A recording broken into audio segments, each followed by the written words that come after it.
Yeah, that's great, man. But for the money, you can't go wrong. Like, I definitely think they've been a bit sneaky. They've been a wee bit sneaky with some of their styling choices. I think KTM and Royal Enfield are both in the corner, sort of tapping their feet. Okay.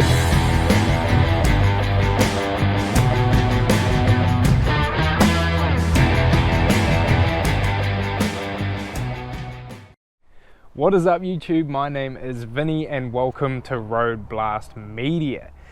Today's video is a very interesting one because if you Google search the motorcycle name Hanway G30, the first thing that comes up is Royal Enfield copy or Royal Enfield Himalayan copy. And I can kind of see why, because if you have these bikes side by side, you can definitely see where they've taken inspiration from. You have that very distinctive front guard with the headlight sort of overhanging it, the windscreen there, and the same on the Himalayan. Although, that's kind of where the similarities end. So on today's video, we're going to be taking the little wee Hanway G30 for a bit of a ride, a test, and I'm going to tell you my thoughts on it, my honest opinions, and I'm down to earth, heart to heart, a Royal Enfield man. But I have been spending a little bit of time on this bike and I honestly really like it. It's quite a fun bike to ride. There is a few little downfalls here and there, but in the end of the day, I honestly don't feel like it's a major copy of the Himalayan, and I don't think the Himalayan has anything to be threatened by this bike, simply because there is some pretty huge differences in between them. So first of all, the type of people that buy a Royal Enfield Himalayan are kind of the type of people that want like a rugged, utilitarian, off-roading machine. You know, you can take it on some insane adventure trails. That's why it's called the Himalayan, because these things have been known to battle the Himalayas. And the first thing you notice is the front wheel on this is a 21-inch spoked wheel and the rear is a 17-inch spoked wheel. On the Hanway we have a 19-inch alloy wheel and a 17-inch alloy on the rear. They do actually have very similar tyres from factory. This is the Hanway's factory tyre. And then on the Royal Enfield, we've got the factory seat tyre on here. Both time spending on these bikes, the tyres are really good on both of them. They both provide good grip in the wet and the dry, and pretty decent off-road as well. But the noticeable difference between these two bikes is the engine. So on the Himalayan, we have a mighty big air-cooled, beautifully crafted 411cc single. Now on the Hanway we have a liquid cooled 292cc single cylinder. It revs a lot higher, but they make about the same power. The Himalayan does make a lot more torque though, and you can definitely feel that. But the Hanway, being substantially lighter because of the type of engine that they've gone for and just the general size of the bike, make it feel quite quick down low, and even up in the top end it does actually feel like it's got a bit more go than the Himalayan. But yeah, today's video is mainly about the Hanway, so you've already seen a lot of the things on my Himalayan, and if you haven't, then check out those videos. But yeah, so we'll go over a few things on the Hanway that are different to the Hemi. So first of all, we've got upside down forks on the Hanway, which people think is a very welcome addition and something that people have wanted on the Himalayan for a long time. Although riding both bikes, the Himalayan definitely has a bit more travel on it and, you know, height. But I think that the Hanway's front suspension does handle a bit better when you're ripping it through the corners and whatnot. It also has an LED front headlight from factory, and the Himalayan still has the halogen, but that kind of sticks with its more classic looks anyway. I do have to say the Himalayan's windscreen is a lot more impressive, and it does direct the wind over your head a lot better than the Hanway's does, but the Hanway still does the trick. And the fact is that the Himalayan costs around 8,300 New Zealand dollars roughly. I can't remember exactly, but the Hanway is $7,000, or just under $7,000 on the road, which is really impressive. I also find that the brake master cylinder on the Hanway is better, and it does brake a little bit better, and that's probably also to do with the weight of the thing. And it has a pretty butty disc on the front, and that has ABS brakes just like the Himalayan, as well as being fuel injected. But it does cold start a lot easier in the morning, probably to do with the liquid cooled engine being a bit more modern. Now as we come up to the dash here, we will just have a wee look at it. Now you can definitely tell they've also taken some inspiration by a brand called KTM, because if you look at any KTM 390 dash, you can tell it is very similar. But I really like this dash. It's very easy to read and it's very clean and tidy. It doesn't look too obtrusive or anything like that. As far as TFT displays go, I really like this one. I think it's nice and basic, but it is a little bit sort of inspiration taken from KTM 390s. As far as analog dashes go, the Royal Enfield is my favourite by far. This is just the coolest analog dash ever. I have a bit of a thing for analog dashes, and I love the way this one's set up with the little tacho there. You got your speedo and then your fuel and your little compass there. I think it's very well done for the bike.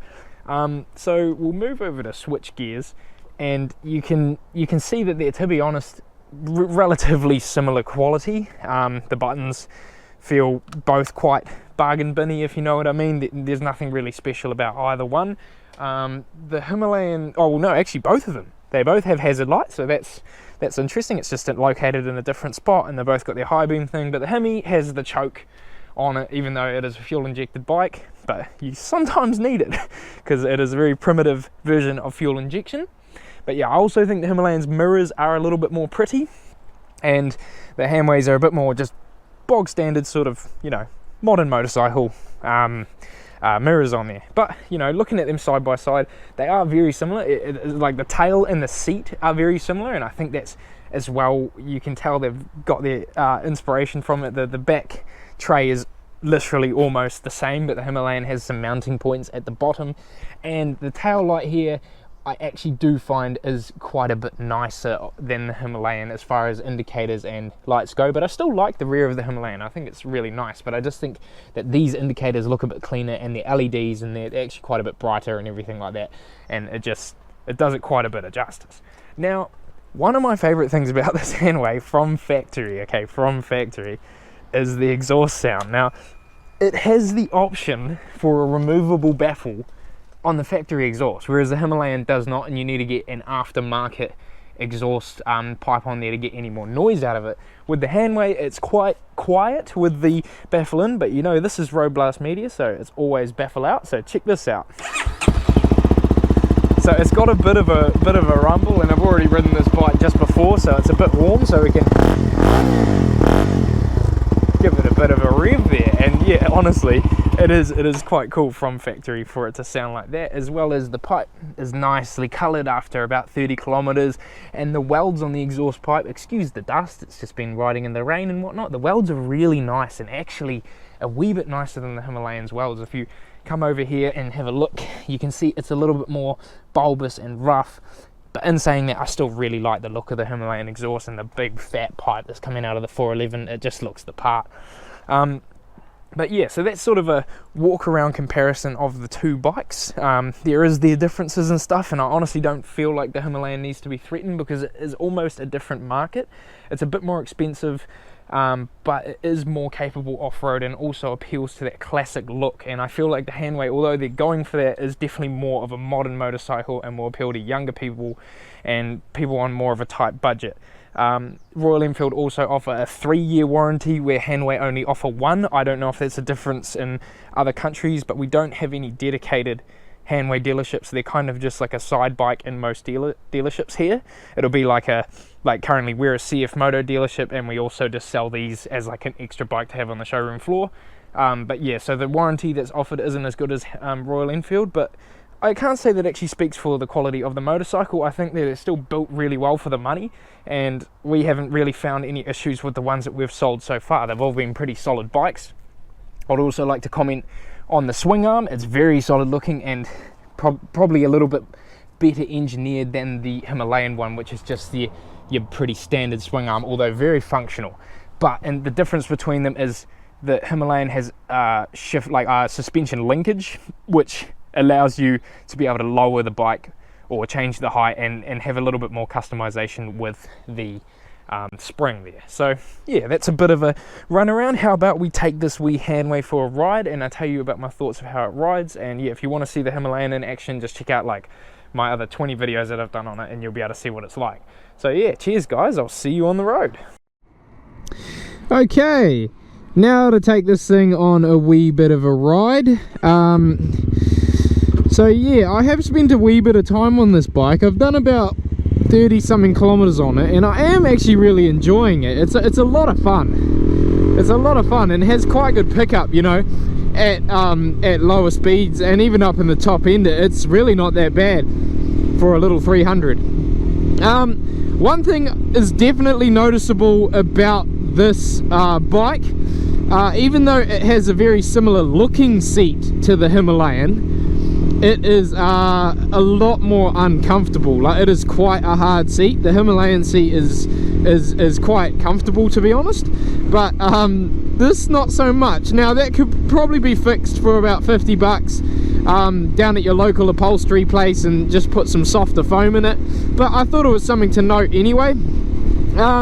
But regardless of the seat, this is actually a really nice bike to ride. It's very smooth, and the gear changes are nice and easy and quick too. Like, it definitely feels a lot more snappy than the Himalayan, and a bit more sporty. It's very flickable. The Himalayan is a lot more it's just larger, so you definitely have to move it a bit more. You have to use a bit more of your body, which isn't a bad thing, because that is a full-size adventure bike, and all in all is probably a little bit easier to handle on the open road and things like that. This is very much quite a lot lighter. But yeah, we'll take it through this little dark sort of passage, and I'll open it up and give it some acceleration. Yeah, you know, like it is just a little 300, and it's probably on the slower end of liquid cooled 300s, but it's still, like, it actually has a lot of pickup for a little bike, and it definitely feels so much more snappy than the Hemi. Plus, it is a 6-speed manual, so you do have the added bonus of having an extra gear over the Hemi for the open road speeds. But yeah, like, it's a really cool little bike to ride. Lots of fun. I really would highly recommend one if you, because the Himalayan is quite a built for purpose sort of bike, if you know what I mean. If you're just planning on having like a daily rider that you can kind of flick around in the gravel now and again and just kind of have a wee bit of fun on, then this is probably more for you. I honestly have to say, it's lighter, it's snappier, it's a bit easier to ride, not being so tall. It is definitely shorter, and yeah, that makes a big difference too. But, like, you know, like, and it sounds quite good, especially on the downshift without the baffle, and it has the little pops and crackles. I don't know if you can hear those, but yeah, it is very cool. It's really not a bad bike to ride. Super flickable, and that front suspension definitely doesn't wallow as much in the corners as the Himalayan does, but the Hemi does handle still for a big bike its size. But I feel like I really can flick this around. Yeah, no, honestly, for the money, like, this is quite an incredible little machine. It really is. It's super fun to ride, and, like, you know, it's responsive, the throttle feels nice, the clutch is really light, but it still works and engages nice and easily. I don't know if it has a slipper clutch, but it feels as though it does. I would say any beginner could hop on this bike quite happily and have it as their bike to learn on, and while they transition up to a bigger bike. It is really a little incredible machine. You also have the added bonus of a little USB port up there, so you can charge your phone and whatnot, which is really cool. And the actual build quality itself, the tank is nicely finished. It's very similar sort of painting as the Hemi. You got the nice gas tank there. The Hemi feels a little bit more solid in the gas tank area, but I think they hold about the same. This is slightly better on gas than the Himalayan as well. But yeah, sort of just cruising along this road here, you do feel a lot more of the bumps on this wee bike. The suspension is a little bit more hard resting, but in saying that, it does handle better. Like, there's no doubt about that. It really does handle better. And yeah, this is like a 6-gear pickup, full throttle. It is by no means a quick bike, and, you know, like, there's 100k, so it's not bad for a wee 300. But yeah, very similar in terms of power to the Himalayan. You're sitting at the top of the rev range on the Hemi, up above 100 as well, and it is very similar with this 6-gear. You know, like, I was creeping up to, you know, near on 8,000 RPM there. But, you know, it's a small bike, so it's not exactly a major thing. But yeah, all in all, it's a great wee machine. Very fun to ride. You know, I would actually recommend one of these to the average buyer who just wants a daily, you know, and not worry too much about the the thing, because the Himalayan isn't exactly an easy bike to live with on the daily. Like, it is, but it isn't. It's heavy, and for someone my size, it's quite tall, and I do have a bit of trouble sort of maneuvering it around if I'm sitting on it and things like this. This rolls a lot more freely. It's easier to move in and out of car parks. It's nice and tight and small. Plus with the brakes and stuff, if you're in a heavy traffic situation, this thing does stop quicker. I've had a few tests with that, as you might add. Yeah, but you know, it is honestly a really fun little bike to ride. I can't fault it that much, apart from its little hard seat that it's got and whatnot. But yeah, we'll do a 5th gear pull. It's all the way up to a Handway. Like, that's pretty mean, man. But you can see it's definitely struggling. Like, it's still climbing, but it's honestly about as quick as the Himalayan is up top. It definitely has some more poke in the low range, like zipping through town and whatnot. But it is, all in all, like, you know, not the most, not the fastest bike ever. But yeah, well, check out this road. I've never actually been down here. Yeah. You know, it's pretty cool, man. And you can actually stand up on the pegs and, you know, have a wee bit of fun on it. It's really not a bad wee bike. So yeah, a bit of gravel in these corners and stuff, and you know, no slide or anything, although I didn't take it too heavy. Oh, we've got some gravel road. Okay, let's see how it handles. Gravel road. Oh, it's not really, but oh, we got some ruts. Oh, it's eating those up pretty well. Like, the road is reasonably bumpy, but it's actually staying pretty stable. This is not really gravel road. I'd say it's hard packed dirt, so this isn't exactly a test, but I do feel like I've got a good grip on here. It doesn't feel like it's fishtailing or anything. You know, we can pick it up. You know, that's for the money, man. Like, you know, and another similarity to the Himalayan is its first gear is very short. Like, it's a very low first. That was the one thing that I had to get used to on the Himalayan, and it's the same with this. First gear is very low. But you know, like, look at this. Like, this is not exactly a nicely sealed road, and the suspension and stuff is handling it pretty well. I definitely think I would feel less of the bumps on the Himalayan, but this is not bad. It is really not bad for a 19-inch front and alloy wheels and whatnot. It's really not bad. Yeah, that's great, man. But for the money, you can't go wrong. Like, I definitely think they've been a bit sneaky. They've been a wee bit sneaky with some of their styling choices. I think KTM and Royal Enfield are both in the corner, sort of tapping their feet. Okay, so when you hit the bigger ruts, it's definitely, you can definitely feel it. But yeah, no, honestly, that was a bit of a road test and a slightly off-roady test. This is still, you know, a shop bike, so I don't want to go full adventuring on it. But yeah, no, honestly, for the money, $7 grand. You really can't fault it at all, eh?